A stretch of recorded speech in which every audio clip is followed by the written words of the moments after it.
Kazan ibu negeri bagi wilayah Tatarstan adalah antara kota terbesar di Rusia dan menjadi pusat industri perdagangan dan kebudayaan khususnya bagi kaum Tatar.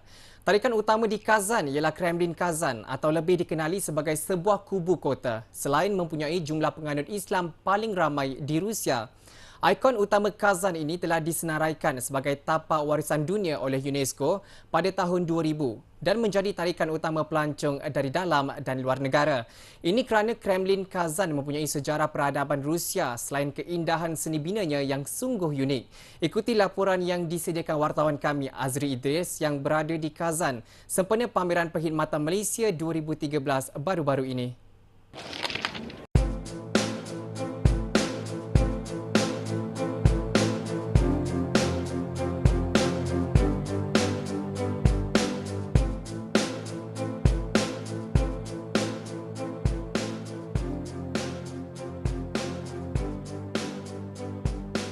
Kremlin Kazan ini pada asalnya ialah tapak Istana Kazan Han yang kemudian ditukar menjadi kubu atas perintah Putera Agung Moskow, Ivan the Terrible. Sebelum dibina menjadi kubu atau kota, Kremlin Kazan ini atau Istana Kazan Han ini telah dirobohkan oleh orang Mongol. Ia kemudian dibina semula pada sekitar abad ke-10 dengan binaan benteng dan tembok sepanjang 1,800 meter di sekeliling Kremlin sebagai tapak perlindungan Putera Kazan. Dengan keluasan 13 hektar, Kremlin Kazan ini menjadi pusat pemerintahan Kazan. Di sini terletaknya Masjid Kul Sharif, Menara Spasskaya, Menara Soyumbika, Muzium Seni Nasional Kazan, Pejabat Presiden Tatarstan dan makam-makam lama.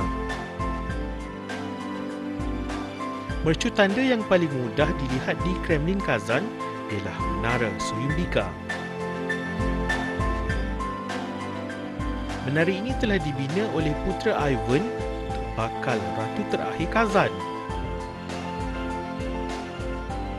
Menara Soyumbika setinggi 58 meter atau 7 tingkat ini mempunyai legenda yang dikaitkan dengan Puteri Soyumbika. Menurut legenda, menara ini dibina sebagai hadiah kepada Puteri Soyumbika oleh putera Ivan yang ingin melamarnya dengan syarat menara itu perlu siap dibina dalam tempoh seminggu. Namun, kerana enggan berkahwin dengan putera Ivan, Puteri Soyumbika telah membunuh diri dengan terjun dari menara hadiah perkahwinannya itu. Satu lagi ciri seni bina yang amat dikenali di Kremlin Kazan ialah Menara Spasskaya yang berfungsi sebagai pintu masuk utama ke Kremlin ini. Menara Spasskaya ini terletak di hujung selatan kota dan ia berfungsi sebagai pintu masuk utama ke Kremlin Kazan. Nama Spasskaya ini bersempena dengan nama biara Spassky yang pernah berkhidmat di Gereja St. Nicholas pada abad ke-15. Dan ikon paling utama di Kremlin Kazan ini ialah Masjid Sharif. Keistimewaan masjid ini ialah ia merupakan masjid terbesar yang dibina di benua Eropah. Masjid ini pada asasnya dibina pada abad ke-16 dan dinamakan bersempena dengan Imam Kul Sharif yang berkhidmat di situ. Bagaimanapun, Imam Kul Sharif telah meninggal dunia bersama-sama dengan pelajarnya ketika mempertahankan Kazan daripada pendudukan Rusia pada tahun 1552.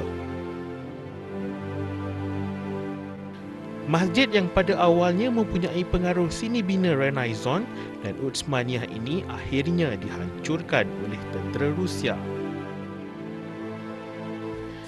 Namun, pada tahun 1996, masjid dua tingkat ini dibina semula bercirikan seni bina moden dengan dengan 8 menara serta kubah di tengah-tengahnya. Masjid ini mampu memuatkan 1,500 jemaah di ruang solat utama dan 10,000 jemaah di ruang dataran terbuka di luar masjid. Menara ini dirasmikan pada tahun 2005 selepas siap dalam tempoh 9 tahun menerusi sumbangan oleh Kerajaan Arab Saudi dan Emiriah Arab Bersatu. Dan masjid ini merupakan simbolik penting menandakan penguasaan Islam di bumi Kazan. Kremlin Kazan ini yang dibina di atas tapak runtuhan Istana Kazan Khan merupakan kota di mana terletaknya pusat pentadbiran Kerajaan Tatarstan, masjid, muzium, mahkamah dan juga gereja. Apa yang uniknya di Kremlin Kazan ini, Masjid Quds Sharif iaitu masjid terbesar di benua Eropah yang dibina dan juga menjadi tarikan utama pengunjung Muslim di Rusia dan majoriti penduduk di Kazan adalah Islam. Azri Idris dan jurukamera Hector Saad, Kazan Tatarstan untuk jurnal bernama